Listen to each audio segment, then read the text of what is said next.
I don't have something very big to say, except big time. Hello, beautiful people. Welcome to another edition of WrestleMania Review Series, and we are looking at WrestleMania 22 from Chicago, Illinois. This show was pretty good. There was a lot of things that I could tell like they just wanted to put people on the card, but they did a much better job at it. And some things were like, what are they doing here? You'll see what I mean later. But for the most part, I was enjoying the show from top to bottom. And really, your love for this show really depends on whether or not you like the world title matches, because those themselves have their own issues in the sense that one, where maybe you wasn't happy with the match that we got for the main event, and the other one was way too short. But really, it's up to you to decide how do you feel about the show, because overall, this was a very fun and enjoyable show. And personally, for a long time, this is the best show that we don't get for a while. We had ECW One Night Stand, which was an amazing show, but I think this and ECW One Night Stand were like the last great shows. Backlash was okay, but yeah, this was like the best you can get out of 2006 in WWE. Um, we kick off the night with America the Beautiful, sang by Michelle Williams, who is personally very underrated. Obviously, we know her from Destiny's Child, but she was very good here, and I really enjoyed her work. I really got to know her work ethic through The Masked Singer. But I am a pretty big Michelle Williams fan, I'm not gonna lie. So I was very happy to see her do this. But the first match we get is Big Show and Kane versus Carlito and Chris Masters. This was alright. This was just pretty much capping off like Carlito and Chris Masters tag team work. They've been very over. They were both in the Elimination Chamber this year. And then Big Show and Ken, who were a tag team, they were over around this time, so might as well just put them together. It was a fun match. I thought it was okay. It wasn't great or anything. It was like the best you're gonna get out of these guys in 6 minutes. So appreciate it. And then this eventually led to Chris Masters and Carlito breaking up, and then they start their feud. Next match, the Money in a Bank ladder match. And this time around, we had people from SmackDown and Raw representing SmackDown was Bobby Lashley, Finlay, and Matt Hardy. And then representing Raw were Ric Flair, Rob Van Dam, and Shelton Benjamin. And you hear these names, and not a lot of these guys are really ladder-based people. Ric Flair definitely was not, even though he took a crazy bump where he falls from the top of a ladder on his back, which was insane. Bobby Lashley, who's more of a heavyweight, who, I'm gonna be honest, in 2006, I would have thought he would have been the winner, just given the fact that they were into the big muscular dudes. And Rob Van Dam, Matt Hardy, and Finlay, Shelton Benjamin, those guys are more like spot festy guys, but they saw something in Rob Van Dam. They finally saw what we saw, that Rob Van Dam was over, and they finally pulled the trigger, and he became Mr. Money in a Bank. He had a solid run as Mr. Money in a Bank, feuding with Shelton Benjamin, title for briefcase at Backlash, which is good. And then the infamous cash-in, one of the greatest cash-ins of all time, where he beat John Cena in the ECW arena. And unfortunately, that was the best we got out of Robin then, because he's messed it up by smoking. And it was just bad. But overall, this match was very enjoyable. I like that all the guys were trying to go after the big guy, Bobby Lashley. The ending was kind of funny. We had Matt Hardy and Shelton Benjamin about to grab the briefcase. Rob Van Dam just kicks the ladder to the side, and Rob Van Dam just takes the briefcase. Enjoyable Money in a Bank ladder match. This was a really fun match to have, so kudos for that. Then we move on to the WWE Hall of Fame class of 2006. The celebrity wing, we have William the Refrigerator Perry, who participated in the WrestleMania 2 Battle Royal with the WWF and NFL superstars at the time. The Blackjacks, Mr. USA Tony Atlas, um, Vern Gagne, Sensational Sherry, Mean Gene Okerlund, Eddie Guerrero, and Bret the Hitman Hart, who showed up at the Hall of Fame ceremony. He gave his speech and all, but he never appeared at WrestleMania, saying that he was too uncomfortable. I don't know if there was backstage heat. We eventually get Bret the Hitman Hart on the ring in 2010. Uh, we'll talk about that much later. But it was good. This was a solid class. I really only knew the Blackjacks, Bret, Eddie, Mean Gene, Sherry, and Tony Atlas. I don't know Vern Gagne that well. I don't even know William the Refrigerator Perry, but he is well known for a lot of people in the football industry, people who are into football. Again, solid class. I really enjoy, really nice, well deserved Hall of Famers here. Onto the wrestling yet again, and after giving tribute to Eddie Guerrero in the Hall of Fame, it was very fitting that the next match would be Chris Benoit and JBL. Chris Benoit was the U.S. champion. JBL pretty much had nothing to do, so we just put them together, and Chris Benoit being the one of the top faces at the time, JBL being the top heel. It's kind of crazy that these guys went from world champions to mid card champions. This was a solid match. This is one of JBL's better matches. JBL is not really popular for his in ring ability. He's more popular for his promos and the crazy stuff he'd say. And but this was the one of the few matches that I realized JBL is a pretty solid wrestler, and this was enjoyable. And I'm glad JBL won. I mean, he doesn't hold it long. I mean, later Bobby Lashley just takes it from him, so can't really get mad. So again, good match. Now we go from a good match to a great match. Edge, Mick Foley in a hardcore match. This match was so good that they had to get Joey Styles just for him to go, oh my god. And this match was brutal, and this was basically their way of saying, sorry Edge, you're not in the main event, but here's Mick Foley. And I think they realized, like, yeah, Edge should have been in the main event. But this was like I said, one of the best matches. The match of the night, but one of the best matches in WrestleMania history. These guys just tore the house down. They beat each other up. I like that they actually showed up in street clothes.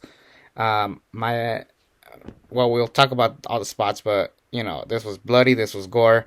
Edge spears Mick Foley. He's covered in barbed wire, which I'm like, dang, Mick Foley actually walked to the ring in barbed wire this whole time. Good thing he didn't take any massive bumps. Imagine, like, we don't reveal those until, like, much later. And it was a clever way showing this. Basically, the story was Edge and Cena fought for the title. Mick Foley was the referee, and, Edge feels Mick Foley screwed him over. And so, sure enough, this is where we lead to. And again, this was brutal. This was like one of the last few times we get to see barbed wire bats and stuff like that. And then of course, the infamous spot. Lita played a huge role in this match. Like, Lita wasn't just a valet; she was actually involved in the manager position. Sometimes it's just somebody standing there, but Lita really played a part. There's a part where it even became a 2-on-1 handicap match for Mick Foley, but the spot for me, we all know it, where Mick Foley is standing on the side of the ring. Lita flames up the table. Edge spears him from the ring to the outside. Oh my god. 1, 2, 3. Edge wins.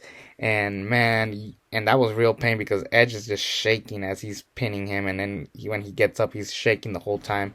This was an amazing match and just like a great way to cap off what's already been a good match. This has been like the first hour so far, and it's just been non-stop brutal badassery, and this was the best way. And this really elevated Edge to being the top main event heel for a while. Not that long after this, he becomes WWE champion.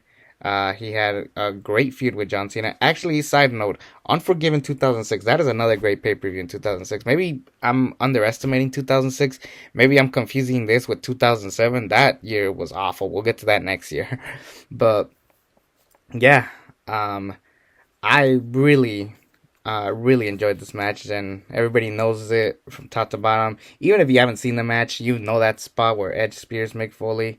Amazing stuff. Go out of your way to check it out if you haven't.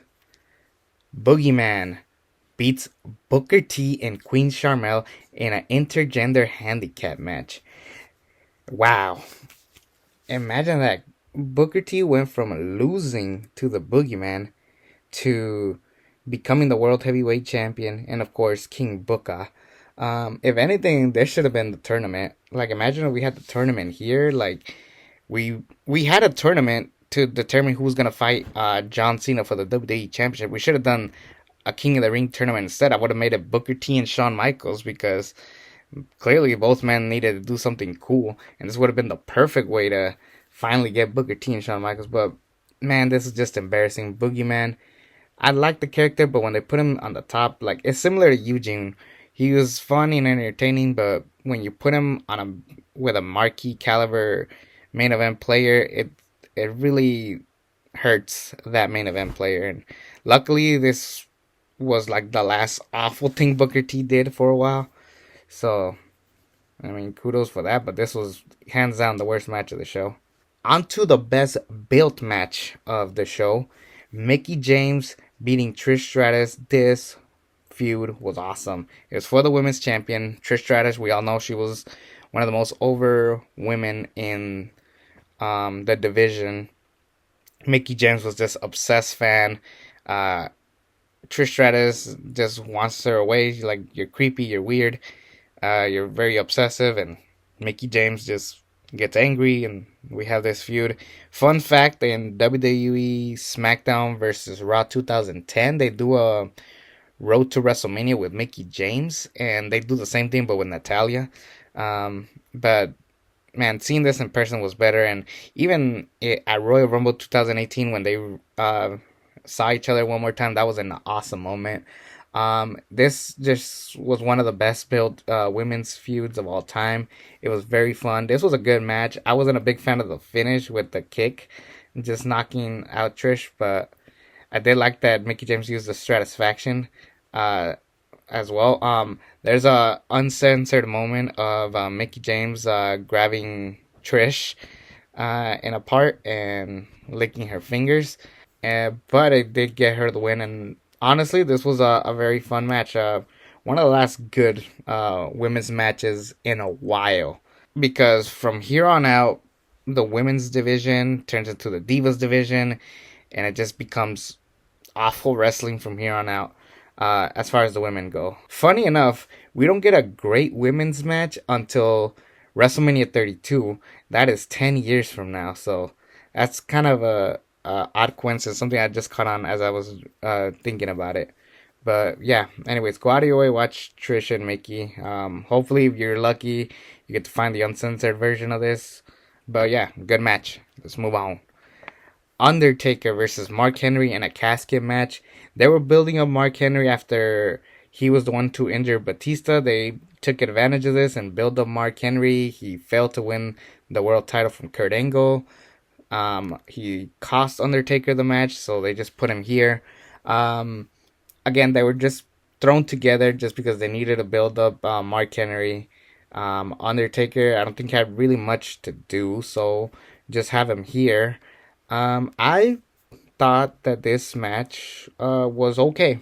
It wasn't great, but definitely this was like the last bad Undertaker match until much later. Like, I don't know, I thought this was fine. I do like that moment where Undertaker jumps over the casket onto Mark Henry. They actually both fight in the casket. It was okay for what it was. You know, Mark Henry, you know, he wasn't really popular. We weren't at the Hall of Pain yet, Mark Henry, but this was okay. I don't really have anything much to say. It was a good way to have The Undertaker get his victory. Could we have seen something better off The Undertaker? Probably, but I'm fine with this. I don't hate it. Shawn Michaels versus Vince McMahon in a no-holds-barred match. Story itself was just fine for what it is, but the match itself was pretty good. Vince McMahon trying to one-up Shawn Michaels, but also constantly screwing him over throughout the time. I remember the segment where they made him take a drug test and he throws the pee at Shane. This was like also during the time where they tried to build the Spirit Squad as a credible tag team. The only one credible there was Nick Nemeth, aka Dolph Ziggler. There was a part where like the Spirit Squad come, they all throw Shawn Michaels. That was actually a fun move. It was stupid, but it was funny. Then we also had the infamous Kiss My Ass Club where Shane McMahon grabs Shawn Michaels. He's about to throw him, but then he ends up throwing Shane into Vince's ass. It was like funny. This was funny and entertainment at the same time. There's a part where Vince has like a body build pose, and then that sign he gets, or Shawn Michaels grabs that sign and breaks it onto Vince. And after the ending where Vince McMahon is in a trash can onto a table, Shawn Michaels grabs a ladder, and this was pretty much the start or the tease that DX was gonna come back. Shawn Michaels does the suck it chant, then jumps on Vince, end of the match. Solid match. I think WWE overrated the heck out of this match at the time. They actually voted it match of the year, which I'm like, no, it is not match of the year. Especially given the fact that we had so many other great matches on this show alone. Anyways, good match. And I'm excited because after this we get DX, and people are divided on how DX was around that time. I don't know. DX is DX. Unless you're 2009 DX. We'll get to them eventually. World Heavyweight title match. Kurt Angle, Randy Orton, and Rey Mysterio in a triple threat match. Now, this was a good match. This had potential of being an even better match if we had the right time. Like, they could have cut off the Playboy pillow fight, which we'll get to later, where they could have cut off Booker T and Boogeyman. They could have added Booker T to Money in the Bank. Something, but this match needed to go longer. And I'm glad that even after them being cut down short, you know, Rey Mysterio having that great entrance with POD and taking forever, kind of took off a lot of that time. But man, we should have had a longer match. But with the 9 minutes, they went balls to the walls. Kurt Angle and Rey Mysterio can carry a short match. Randy Orton was learning in the process. My favorite spot was Kurt Angle suplexing Randy Orton, who was holding Rey Mysterio, and then Rey Mysterio takes off flying. That was dangerous, but it was a cool move. There was just top adrenaline. It was just nonstop. I really enjoyed the match. It was top tier, and of course, one of my favorite moments in professional wrestling history. Rey Mysterio, hometown hero, being the World Heavyweight Champion. It was a great moment to see Rey Mysterio. You know, obviously they gave it to him because of the Edge tribute. That's mainly what this feud was built about. Randy Orton going ballistic, going like, oh, Eddie's in hell, and, you know, you're never going to see him again. It was just crazy. It got to a point where people believed that Eddie was still alive all this time. That is how much they just shoehorned Eddie onto this. But I'm glad Rey Mysterio got his moment. It was a great match. And I really enjoyed it. I do wish the match went a lot longer. I think we can all agree on that part. And also I do wish that Rey Mysterio had a better run, not losing to Kali and JBL on non-title matches. They should have just made Rey Mysterio at least look credible. That by the time he lost it, it was like, oh man. But yeah, I was happy with this moment, and for the 9 minutes that we got, they killed it. Tori Wilson defeated Candice Michelle in a Playboy pillow fight. This was weird. They had like a bed and stuff. Don't get me wrong. I think Candice Michelle and Tori Wilson are really hot. But even now, up to this point, now that we're just going too far with the whole having a bed in the ring, having pillows in the ring, then fighting with pillows. Now it just got ridiculous. This was like the last time they do this at WrestleMania. Something to this extreme where they were just flat out degrading the women. Again, I like Tori Wilson, I like Candice Michelle, they're both hot, but now up to this point, we were just over it. John Cena and Triple H in the main event. I'm gonna start off by saying that I don't hate this match. I think it's a good match. I don't think it's a great match. It is kind of funny that later Triple H is the one getting cheered and John Cena being the one getting booed, like a precursor to the whole John Cena sucks. Funny enough, on the world title match, Kurt Angle was the one that was getting cheered. They were happy for Rey Mysterio, but deep down they wanted Kurt Angle to win because he did such an amazing job in the 3 months that he had that world title. But anyways, we get on to John Cena and Triple H. This was a good match.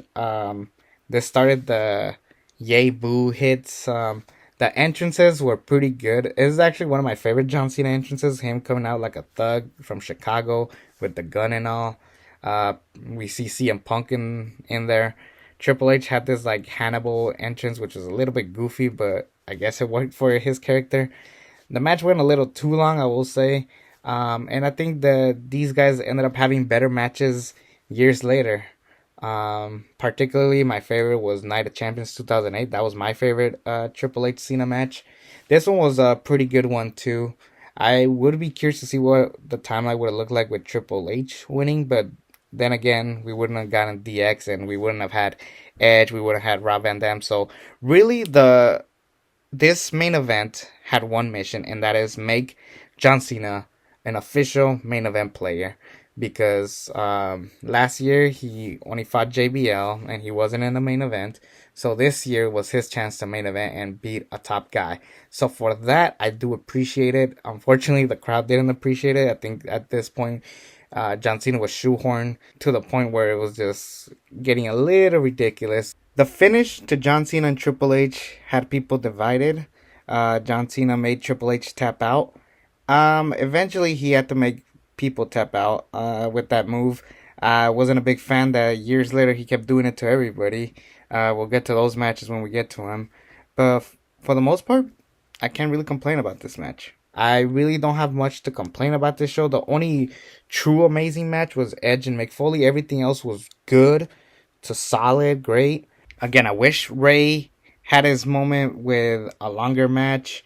I wish Booker T did something better. This whole fighting the boogeyman was embarrassing. At this point, we got tired of the Playboy pillow fights and the lingerie matches with the women. I'm gonna give this show a B plus. It's not right there with the A level, but for the things that we did get were really enjoyable and really fun to watch. So I was very entertained for the most part of this show. Now we move on to WrestleMania 23, where we get the Battle of the Billionaires. And of course, ECW is added, if that's what you wish to call it. But we also got some other entertaining things to talk about on that show. I'll see you all then.